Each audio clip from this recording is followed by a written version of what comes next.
Hey everybody, Dr. Colleen Sierra here, licensed clinical psychologist and founder and executive director of Sierra Center for Behavioral Health.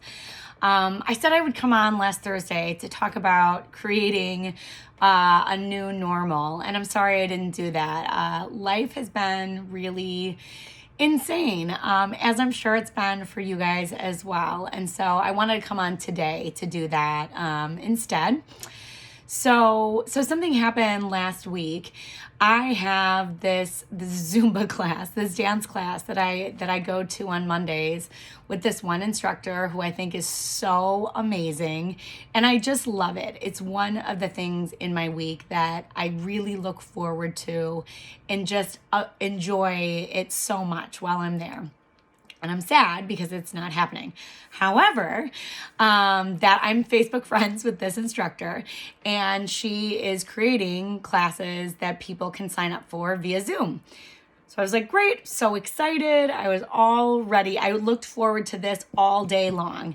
It was a 7:00 dance class that I was going to do over Zoom. And the first time it didn't happen. And I was devastated, like really, really like irrationally sad about it. But she said she was going to try again, whatever day. So I was like, okay. So I like pinned all my hopes on that. And then I signed in and it wasn't working. Unclear if it was poor internet or so many people trying to, but it was not working. And I'm telling you, I was so upset. And as I've reflected on that in the time since, it's just one of many examples about how much we value normalcy, routine, having things on the calendar that we look forward to, and how disruptive it is for us when all of those things go away. And so really, really important when routine and structure is taken away from us for any reason. For all of us now, it's the pandemic. How we really need to work on creating that for ourselves. That's an important thing. So let's talk about some ways that you guys can do that. That might be helpful now that we've got just lots of time in our house, either alone or with a partner or with our entire family. Let's talk about some ways to do that. So creating new structure is important. And to be clear, I am not an expert on this. Before this, I had a great structure. I had a great routine. I had all these rituals that felt really good to me. I haven't figured out what they look like yet, but I know I should, and that's why I'm here talking to you guys about it. So something that can be really helpful is creating a morning routine and an evening routine. So what are you going to do every single morning when you get up? So, I guess I do have one kind of. I drink a huge thing of water. I take my allergy medicine, and I make coffee. And then I feed my kids. Like that, it has become my morning routine. So what's your morning routine? What's an evening ritual where you guys can transition to the beginning of your day and the end of your day? That's something helpful to think about.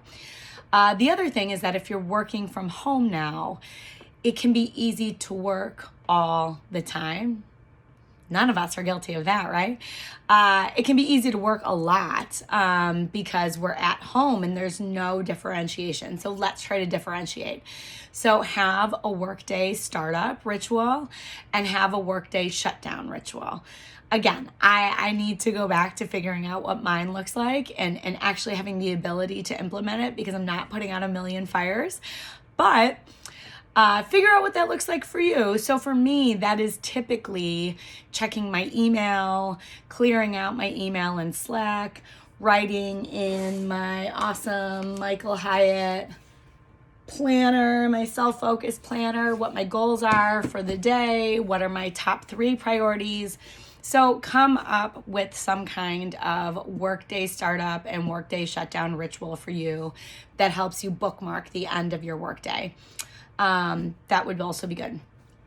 Another good thing would be to pencil in times that you're going to work out, that you're going to meditate, that you're going to take downtime and do whatever that looks like for you, read, color, paint, whatever. When you're working, when you're spending time with kids, when you're relaxing, create a new schedule. Again, I had a wonderful one. It's gone now. I need to figure out what my new one looks like and make that a priority. So I will be doing that as soon as I'm done here. So that can be helpful in terms of creating new routine.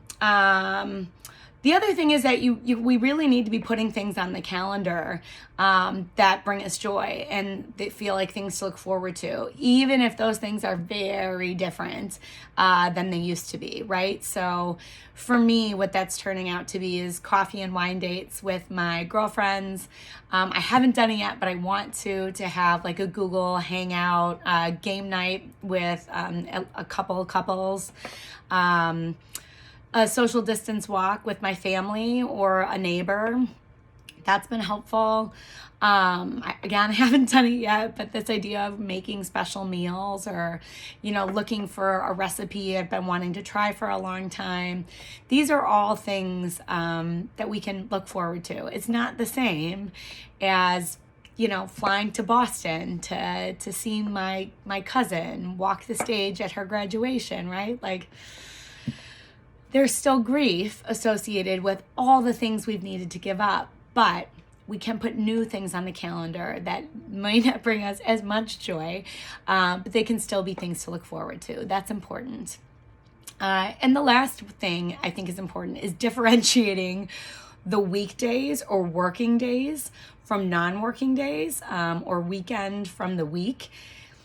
My husband and I are always joking, like, it's just a day. What day is it? We don't know. It's just a day. But having some differentiation is helpful. So some of the things that I'm trying are that I'm going to let myself sleep in. I have children. Sleeping in is 7. So I'm going to let myself sleep in till 7 a.m. on the weekends. And during the week, I'm going to get up sometime between 6 and 6:30 so that I can get ready for the day. So when my kids are up, all I have to do is feed them, get them set up, and I'm ready to go. So that's one of the ways I'm differentiating. The other way I'm differentiating is during the week or the days that I'm working, I'm going to actually get ready. I'm going to shower. I'm going to put hairspray in my hair. I'm going to put makeup on my face. I'm going to brush my teeth. And so these are small ways that we can differentiate between working days and non-working days, or weekdays and the weekend. So things to think about. This is our new normal for a while, and that is what's best. That's what's best for us. That's what's best for everybody else. That's what's best for people we love who are vulnerable. So rather than complain about it, let's figure out how to make it a little bit more palatable. Things to think about. Hang in there. Stay healthy.